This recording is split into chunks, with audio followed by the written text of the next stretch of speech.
మనతో పాటు మాజీ ఎమ్మెల్యే రసమై బాలకృష్ణ గడ ఉన్నారు. ఆయన అడిగి తెలుసుకునే ప్రయత్నం అయితే మనం చేద్దాం. చెప్పండి అన్న, ఇక్కడ నవీన్ యాదవ్ మాత్రం అవాక్ చవాకులు పేలుస్తున్నాడు. కాంగ్రెస్ అభ్యర్థి అంటే ఇలాఖట్లకు వస్తే మాత్రం బీఆర్ఎస్ నాయకులు బయటకు వెళ్ళలేరు అని చెప్పేసి ఇక్కడ ఆయన కరాఖండిగా చెప్తున్నాడు. దీన్ని ఎట్లా చూస్తారు మీరు? ఇప్పుడు మొదటి నుంచి కూడా మీరు చూస్తారు, 4 రోజుల తర్వాత ఆయననే ఇంట్లోకే బయటకు వెళ్ళాడు.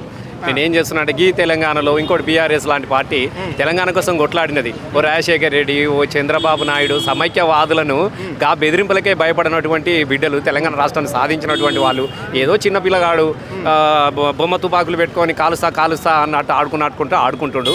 ఇంకా ఆ బ్రహ్మలో నుంచి బయటకు రావాలి. గుండాయిజానికి రౌడీజానికి ఎప్పుడు కూడా ఓట్లు పడవు. ప్రేమలు ఉంటే పడతాయి. ప్రేమలు ఉన్నాయి కాబట్టే గోపీనాథ్ అన్న 3 సార్లు గెలిచిండు. ప్రేమే లేవు కాబట్టే నవీన్ యాదవ్ పోయినసారి కూడా ఓడిపోయిండు. కాబట్టి ఇప్పుడు కూడా ఆయన పద్ధతులు మార్చుకోవాలి.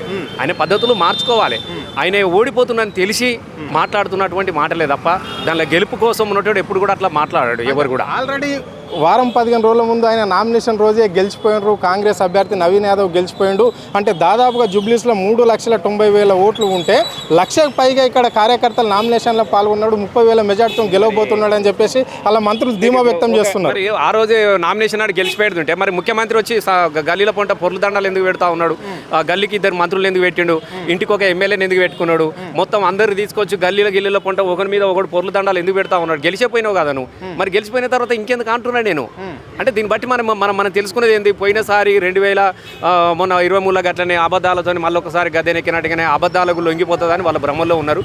ఇలా రేవంత్ రెడ్డి పేరు తీయడానికి కోసం కూడా ఎవరు ఇష్టపడతలేరు.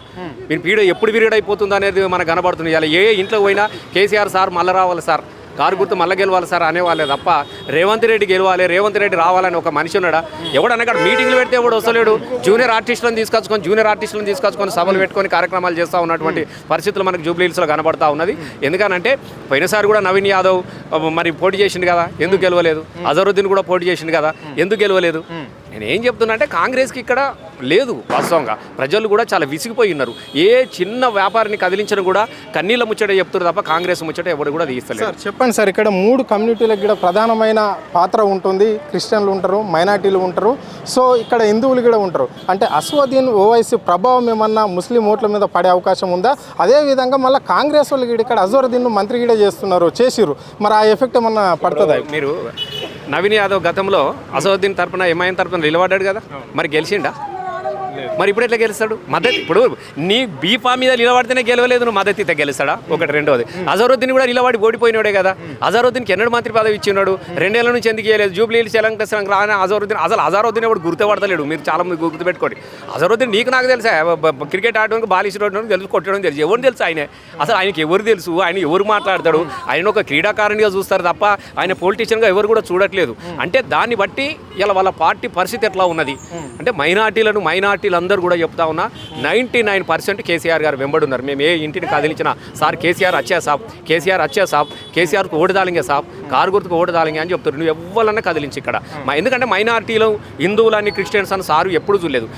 రంజాన్ గౌరవించుండు, బతుకమ్మను గౌరవించుండు, క్రిస్మస్ను గౌరవించుండు, అందరిని ఒకేలాగా చూస్తున్నాడు. ఇంత మతోకల్లాలు ఎక్కడన్నా జరిగినాయా? ఎక్కడన్నా చిన్న ఘర్షణ చూసిరా? ఇంత పెద్ద ముస్లిం పాపులేషన్ ఉన్నటువంటి ఈ ప్రాంతంలో కూడా హిందువులు ముస్లిం పక్కన బాయ్ అని మాట్లాడుకుంటారు. వీళ్ళింట్లో బోనాల పండుగ అయితే వీళ్ళ కూర వాళ్ళకు పంపుతారు, వాళ్ళింటే రంజాన్ అయితే వాళ్ళింటే వీళ్ళకి పంపుతా ఉన్నారు. అన్నదమ్ములాగా కలిసినారు. గంగా జమున తేజీబ్ అని ఊరికే అనలేదు.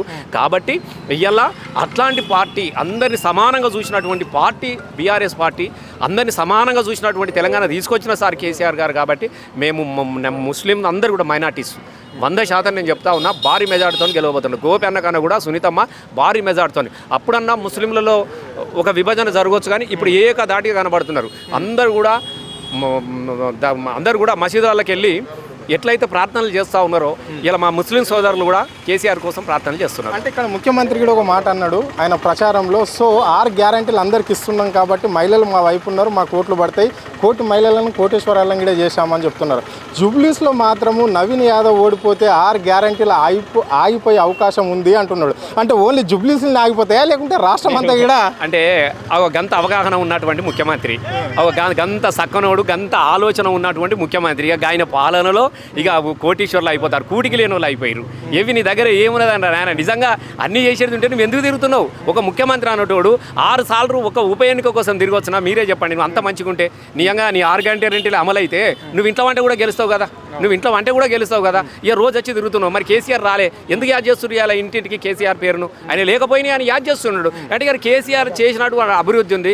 కేసీఆర్ హైదరాబాద్ను ఒక బ్రాండ్ ఇమేజ్కి తీసుకుపోయిండు. మళ్ళీ కేసీఆర్ రావాలి.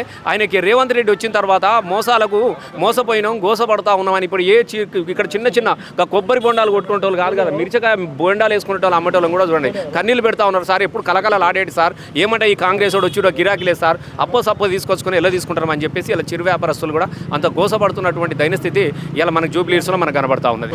ప్రచారాలు నడిచినా కానీ ఏం కాదు, ఈమె గెలుస్తుంది. వాళ్ళు వచ్చి ఏం చేయలేదు, కాంగ్రెస్ వచ్చి ఉన్నదంతా ఏం చేస్తలేరు. మాకు పింఛన్లు కూడా డబల్ ఇస్తారన్నాడు, అవి లేదు ఇవి లేదు. అక్కడ గట్లకి నీళ్ళు తెచ్చాడు కేసీఆర్ వచ్చిన కాబట్టి మంచిగా నడిచింది. కరెంటీలు మీకు తీగలే పోతాయి, మీరు అట్టి దండగా అవుతారని కాంగ్రెస్ అన్నాడు. ట్రైన్ బగలు 10 గంటలు 24 గంటలు ఇచ్చాడు కరెంట్. ఏ మోటార్ కాలేదు, ఏ కథ కాలేదు, బతుకుతాను మంచి అవరం విధంగా అంత వీళ్ళు చేస్తారు కానీ ఇంకెవరు రాదు. 22 నెలల పాలన ఎట్లుందే కాంగ్రెస్? 22 అంటే కాంగ్రెస్ ఉన్నప్పుడు స్వతంత్రానికి నేను ఉన్నానయ్యా, స్వతంత్రం వచ్చినప్పుడే. మరి ఎట్లున్నది ఇప్పుడు రేవంత్ రెడ్డి పరిపాలన ఎట్లున్నది? అది ఏమని చెప్పరాదు, అట్టిదే అంత మోసం, అందరి మోసం. ఏమంటున్నారు రైతులు? ఏమంటున్నారు రైతులు గోసపడతారు, ఎందుకు బాయరా, ఎట్లా స్వాతంత్రం బాయరా అని, ఎట్లా ఈ రాజ్యం బాయ ఆయన చేయబట్టి అంటే మా కరీంనగరం గెలిచింది మంచిగా. మినిస్టరు అదే ఎమ్మెల్యే గెలవలేదా? గెలిచిండు, మేమే గెలిపించినాం. ఇప్పుడు ఈడ జూబ్లీస్ లెవెల్ గెలవబోతున్నారు. ఈమె గెలుతుందయ్యా, ఎవరు? మాగంటి గోపీనాథ్ భార్య సునీత. ఆమె గెలుస్తుంది, తప్పకుండా గెలుతుంది, గ్యారెంటీ ఇస్తాను. గ్యారెంటీ, పెద్ద మనిషిని.